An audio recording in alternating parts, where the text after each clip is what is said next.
You've seen other men on this channel save their marriages. You've read articles and seen a lot of my videos on the right steps to win her back. But it's just not working. No matter how hard you try, all the effort you put in, it seems like there's no chance to save the marriage. Her heart just seems shut off, ready to move on. She's cold, shut in, and all you can see when you look at her in the eyes is bitter disappointment in letting her down. You promised you two would go the distance.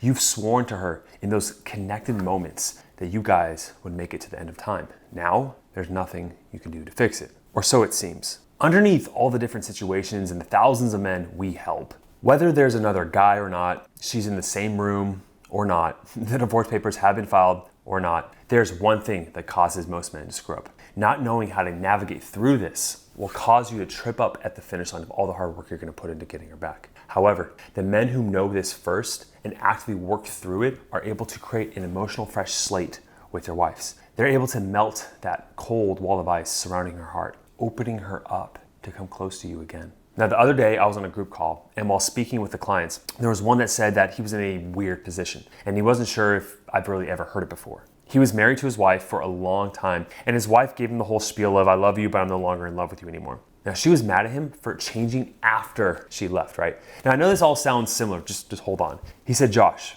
after these weeks of work in the course, she has seen my changes and she loves them, but she is still going to go through with the divorce." What? Right? She said, after the divorce, then we can work it out. How is this possible? Why does she want to do it this way? Now, I knew exactly why, and that's what I'm about to tell you in this video, okay?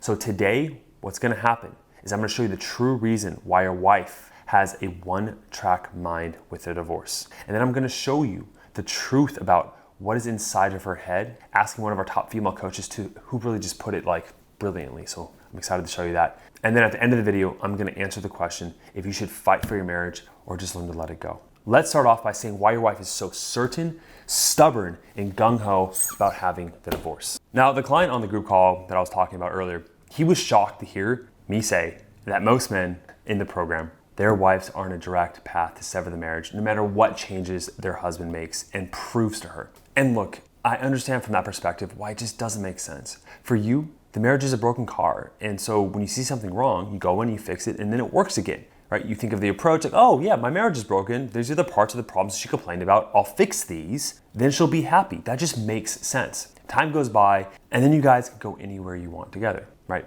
However, your wife is not so logical, right? Your marriage to her is a living being, a mythical being, if you will, right? And the thing is that she sought to keep it alive, to nourish it with love, to tell you that her heart couldn't sustain it anymore. And she needed you to protect it. But once it died in her heart, there's no coming back. And here you are trying to do everything in your power to save it, to keep it on life support. Now, going back to the client, when I was talking to him and I told him that actually I did this where I had every guy in the group say, hey, raise your hand if your wife is like, she's seen your changes, but she says, I'm still going through the divorce. And over half the guys in the room, their hands were raised. And he was shocked to see that. Because here's the thing, you are logical. And much like when you see a car that's broken, you'll diagnose it, say, oh yeah, the engine's messed up, or the transmission, or you take it to your mechanic like myself because I don't know how to work on my car, but that's totally fine. Anyways, you diagnose it, you fix it, it's good. And that car, just like your marriage, can take you anywhere you want once it's fixed. To your wife, your marriage is not a broken car. It's not a thing to fix. It is a living, breathing thing that needs nourishment and love.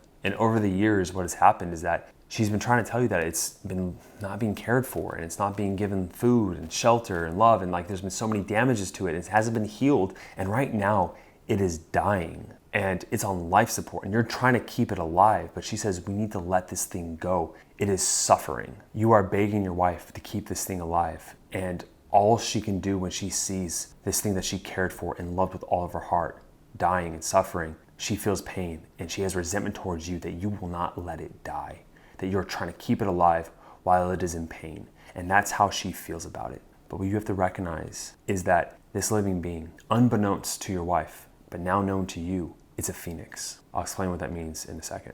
In one of my previous relationships, this woman and I were pretty much the same person. Twin flames, if you ever look that up, and we're both Aries. Most guys aren't into astrology. The only reason I give it credit is because of Carl Jung, if you know much about him. But regardless, it was scary how accurate an Aries and the Aries relationship was, with the passion, the fire, the stubbornness, like all two rams butting heads into each other all the time. The thing was, with all that strong passion, there was the highs and the lows, right? It was just this turmoil, tumultuous, drug-infused relationship, if you will. Not actual drugs, the romantic drugs. Okay. The point I'm trying to make is that I put everything into that relationship. I thought she was the one, and I was gonna make it work. Through God's will, I was going to force this thing to work. But whatever it was about our two chemical composures, our makeup together, it just created this explosion.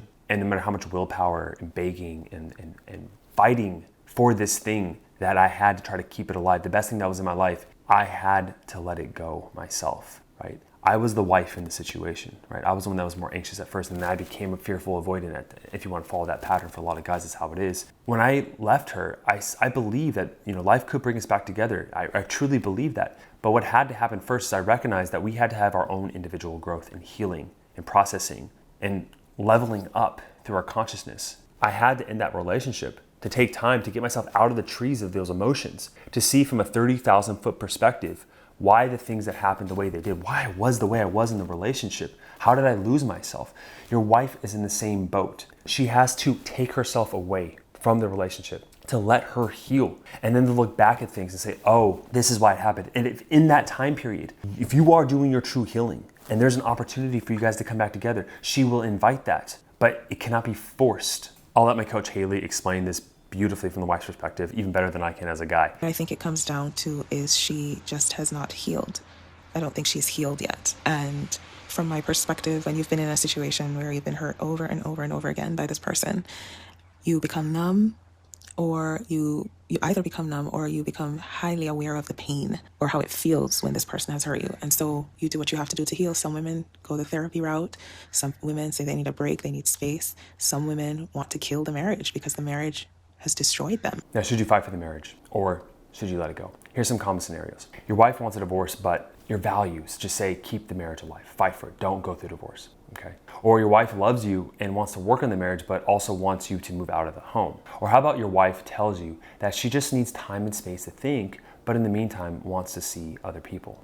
What is the right answer to do in these scenarios? Now, this is where my advice will most likely differ from other experts online. You see, most therapists won't give you an answer on what is the best and most appropriate thing to do in each of these scenarios. And they oftentimes use their own projections in accordance to their own value systems. You'll see online coaches saying, just leave her, bro. I mean, if she doesn't want you, then just move on. Or on the other side of the spectrum, you'll see some therapists say, just give her unconditional love, be unaffected by all those little things, and recognize that you hurt her, and just give her that love until she recognizes she's filled with your love, and then she'll come back to you, okay? What is right? There's so many conflicting messages. What is right is knowing what you want. Here's what I mean. Where most men struggle is not in making the wrong decision. It is the conflict within their own mind that prevents them from making the right decision. You see, you have multiple voices in your head as much as your wife does. You feel conflicted. You have different emotions, competing values, competing needs. And when these parts are fighting against each other, that discord creates chaos in your life. And until you can unravel both those voices, what their needs are, what their intent is, how they go about interacting with others in life, what they've done in the past, like all of this is what a coach or a marriage evaluator can give you. So if you want to set up a call with one of our team members to help you give that certainty on what to do next, so you can be 100% congruent with this is the man I am, this is what I want, what she respects and loves, this is what I'm going to do. That is what a coach can give you. So if you want to set up a call with our team, click the link down below. Now, the issue that the client came to me with on the group call had everything to do, well, his wife has moved out, like I said, but she was still seeking financial support from him. She wanted a divorce in his mind, but they were really cordial and really happy. And every time he paid for things, she was happy with him. And he said, well, I don't really mind that I'm paying for things, but should I? Is she taking advantage of me? Or I promise it's not a covert contract, but at the same time, I don't know if this is the right thing to do. Ultimately, what this client needed to hear is to unravel the idea of that implicit or underlying intent or outcome with it all. If there was just 1% of him, of you, that secretly hopes by doing this act, by going along with her, that you will secretly get her back, she will sense that out. This is what we teach men to do in our program, is to learn to be 100% okay without their wife, to be a better man, to be a guy that she looks up to, that is not dependent on her for her approval, that is not seeking her reaction, that is not wondering what she's doing every second of the day, to be untethered from her, to be solely independent and apex male. And from this client's perspective, when we explored everything together, he had no problem setting these boundaries with how much he should pay her, but like, hey, I have no problem supporting her because I love her and care about her, and I'm not doing it to get her back. And he truly believed that, and that was the right decision for him. But for other guys, I had the same exact situation where I told them the opposite advice based on what they told me, or that they were secretly hoping that she would be less mad, or that she would go on this trip that's coming up, or they want to go on a date on the anniversary, right? That is the covert contract. And so many guys do this. And it is the one thing that trips them up at the finish line, holding them back, that I talked to you from the very beginning of this video, okay? If you want a bunch of other needy or nice guy behaviors that are very subtle that a woman sniffs out that maybe you're not aware of, check out the video right here at the end of the channel. Thank you for watching, and I'll see you in the next video. Cheers.